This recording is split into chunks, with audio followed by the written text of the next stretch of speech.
നീ ഞാൻ വിചാരിച്ച ആളാണോ അല്ലേന്ന് ഉടനെ എനിക്ക് മനസ്സിലാവും. ഞാൻ വിചാരിക്കുന്ന പോലത്തെ ആളാണെങ്കിൽ നിന്നെ ഇവിടെ നിന്ന് കെട്ടുകെട്ടിക്കുന്നുണ്ട് ഞാൻ.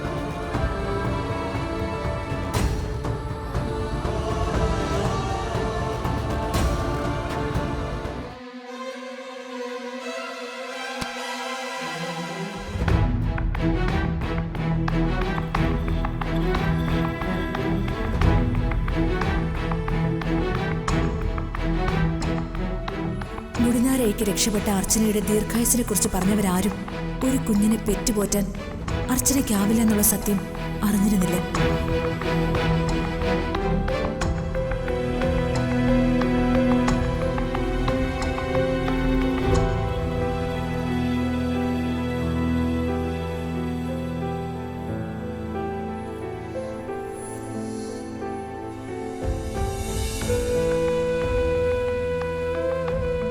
അർച്ചന ഗർഭിണിയാവില്ലെന്നും ഒരു കുഞ്ഞിനെ പ്രസവിക്കില്ലെന്നും ഒരാൾക്ക് കൂടി അറിയായിരുന്നു, സച്ചിയുടെ ഏട്ടത്തി അവന്തികയ്ക്ക്.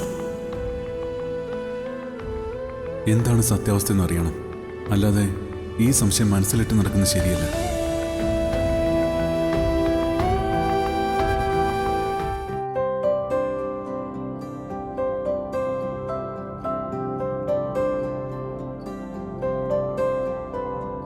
ഉള്ള സ്വസ്ഥത കൂടി പോവുക സച്ചേട്ടാ.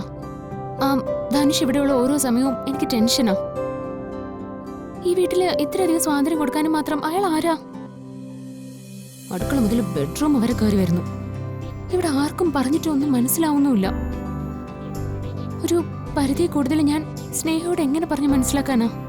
ഒരു കാര്യം തന്നെ എത്ര തവണ പറയണം? എപ്പോഴും പറഞ്ഞാ എനിക്ക് അവളെ വിശ്വാസം ഇല്ലാത്തതുകൊണ്ടാണ് ഞാൻ ഇങ്ങനെ അവളോട് പറഞ്ഞുകൊണ്ട് നടക്കുന്നതെന്ന് അവൾ കരുതില്ലേ?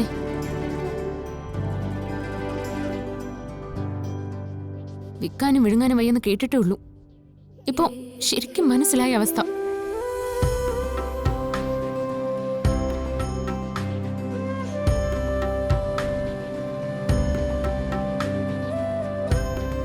ഞാനീ പറഞ്ഞൊന്നും സച്ചേട്ടൻ കേൾക്കുന്നില്ലേ? കേട്ടു. പിന്നെന്താ ഒന്നും പറയാത്തെ? എന്തെങ്കിലും ഒരു വഴി പറഞ്ഞതാ സച്ചേട്ടാ. ഇതിന് എന്തെങ്കിലും ഒരു തീരുമാനം ഉണ്ടാക്കിയാലേ എനിക്കിനി സമാധാനം കിട്ടുള്ളൂ.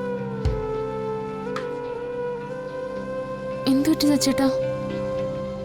സച്ചേട്ടന്റെ മുഖം എന്താ വല്ലാതിരിക്കുന്ന? ഒന്നുമില്ല. അല്ല, എന്തോ ഉണ്ട്. എന്താ കാര്യം സച്ചേട്ടാ? ഒന്നുമില്ലാന്ന് പറഞ്ഞില്ലേ? നിനക്കെന്താ ഒരു കാര്യം ഒരു തവണ പറഞ്ഞാൽ മനസ്സിലാവില്ലേ? ഒരു 100,000 കാര്യങ്ങളുണ്ട് എന്റെ തലയില്. അപ്പോഴാ നിന്റെ ഇതുപോലത്തെ ചെറിയ ചെറിയ പരാതികള്. നിനക്ക് ഇതൊക്കെ പറയാനും ആലോചിക്കാനും ഉള്ളൂ. എന്നാലേ എനിക്ക് അങ്ങനെയല്ല. നീ പറയുന്ന ഈ വക കാര്യങ്ങളെ കുറിച്ച് അഭിപ്രായം പറയാൻ എനിക്ക് താല്പര്യവുമില്ല, സമയവുമില്ല.